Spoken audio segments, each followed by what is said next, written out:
seperti apa sih penyelesaian pinjol ini, karena banyak banget yang gagal bayar dan mendapatkan teror, bahkan ditagih, didatangi ke rumahnya, bahkan ada yang diteror melalui keluarganya atau kerabat dekatnya atau teman kantor. Nah, kalau pinjol legal itu nggak mungkin main cetok begitu. Kalau dia legal, maka prosedur penagihannya pasti sesuai dengan peraturan OJK. Nah, untuk yang ilegal ini biasanya menggunakan cara-cara yang seperti itu.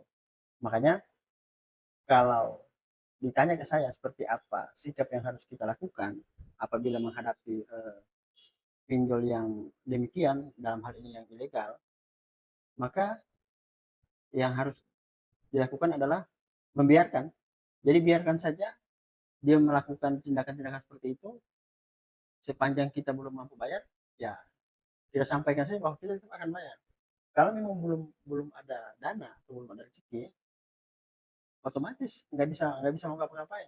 Kalau ternyata bunganya sudah melambung tinggi, misalnya yang tadinya pinjaman 5 juta, karena menunggak akhirnya misalnya jadi 10 juta atau bahkan lebih.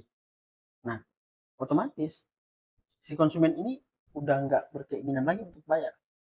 Karena dengan pinjaman yang hanya 5 juta, kemudian jadi 10 juta atau bahkan lebih dari itu, otomatis dia nggak berkeinginan lagi untuk bayar. Tindakan yang harusnya diambil menghadapi dengan persoalan-persoalan seperti itu, ya dibiarkan, dibiarkan saja. Karena begini, kalau misalnya eh, pihak pinjol itu melakukan penagihan, mereka resmi, mereka legal. Penagihan dalam hal ini eh, ada debt collector yang memang ditugaskan untuk menagih, membawa semua dokumen-dokumen yang lengkap, membawa historis apa namanya, membawa histori pembayaran, membawa akta kredit ataupun kontrak kontrak perjanjian, maka itu resmi. Tapi kalau nggak begitu ya berarti itu ilegal. Nah, kenapa saya bilang nggak usah khawatir? Karena kalau kita nggak memang nggak punya dana, ya mau diapain? Kan ini kan hutang piutang, ya harus harus sabar si pemberi hutang, apalagi dengan bunga yang tinggi begitu. Kalau misalnya bunganya ternyata sesuai dengan peraturan OJK, ya berarti kan ini pinjol yang legal. Tapi kalau yang bunganya sudah melambung tinggi, berarti itu pinjol ilegal. Rata-rata kalau saya baca-baca di berita, itu Gen Z yang banyak terjebak dengan pinjol ini. Nah, itu pun pinjaman itu paling ya paling maksimal 10. Nah, saya kasih apa namanya perhitungan. Kalau misalnya pinjol ini memang nekat atau misalnya sungguh-sungguh melakukan penagihan, ketika misalnya itu tidak dibayar, maka langkah yang dia tempuh pasti upaya hukum. Dalam hal ini gugatan wan prestasi. Nah, kalau misalnya ternyata hutang itu di bawah 10 juta, kemudian dia melakukan upaya hukum di pengadilan, maka tentu dia harus meluangkan waktunya untuk bersidang. Kalau misalnya dia sibuk, tentu dia harus menggunakan jasa pengacara. Nah, kalau dia menggunakan jasa pengacara, berapa berapa uang yang dikejar? Misalnya 10 juta. Nah, jasa pengacara misalnya, ya katakanlah pakai pengacara yang hanya 5 juta lah. Atau misalnya berapa ya? Tapi nggak ada juga yang gratis kayaknya. Kalau misalnya dia pakai 5 juta, katakanlah 5 juta. Yang dikejar hanya 10 juta. Tambah dengan biaya perkara. Biaya perkara katakanlah nggak usah banyak, 1 juta lah. Udah 6 juta. Kemudian dengan waktu yang berlarut-larut seperti itu, apakah dia tidak dirugikan? Makanya sejauh ini saya belum melihat ya, tapi saya nggak tahu apakah ada pinjol yang menggugat nasabahnya. Tapi kalau sejauh ini saya belum tahu dan saya belum melihat juga bahwa ada pinjol yang melakukan gugatan terhadap nasabahnya yang menunggak atau gagal bayar. Makanya ya kalau menurut saya konsekuensi terberat itu adalah blacklist.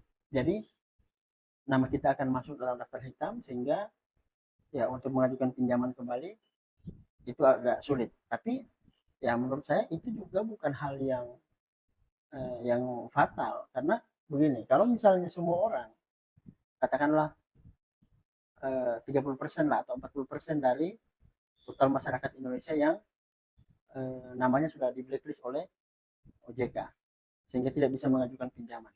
Nah, pertanyaannya, bagaimana dengan perkembangan usaha yang bergerak di sektor keuangan, dalam hal ini perbankan atau misalnya leasing finance, yang semuanya itu serba kredit seperti itu. Kalau misalnya sudah 30% orang yang masyarakat Indonesia yang datanya sudah di blacklist, ini akan membuat kesulitan bagi pelaku usaha di sektor jasa keuangan. Saya kira seperti itu. Makanya kalau misalnya mereka datang menagih, ya kalau memang ada dibayarkan, kalau memang nggak ada ya dibilang sabar aja, tunggu aja sampai bisa bayar. Tapi kalau maksa ya sampaikan saja bahwa silakan upaya hukum, karena pasti di awal perjanjian itu nggak ada jaminan misalnya sertifikat tanah atau misalnya sertifikat rumah atau BPKB mobil, itu pasti nggak ada. Makanya karena nggak ada jaminan maka nggak ada yang bisa dieksekusi. Nah, kalaupun mau eksekusi itu ranahnya pengadilan. Sekalipun ada jaminan tersebut, maka itu harus melalui prosedur pengadilan. Kalau misalnya si debitur ini tetap tidak mau bayar, gitu. Jadi nyatakan dulu dia wan prestasi, baru lakukan eksekusi. Nah, itu tips dari saya untuk menghadapi penagihan pinjol. Seperti itu. Dan di video sebelumnya saya sudah sampaikan juga bahwa ada jam-jam tertentu yang sudah diatur oleh OJK agar DC ataupun debt collector ini tertib dalam melakukan penagihan. Jadi ada syarat-syarat tertentu, tidak serta-merta datang menagih atau datang marah-marah atau datang di jam tengah malam, itu nggak bisa. Oke, itu tanggapan singkat dari saya. Kalau misalnya ada yang ingin bertanya lagi soal pinjol ini, silahkan bertanya di kolom komentar, atau misalnya japri juga saya bisa lewat nomor saya ada di bio. Oke, itu dari saya. Wassalamualaikum warahmatullahi wabarakatuh.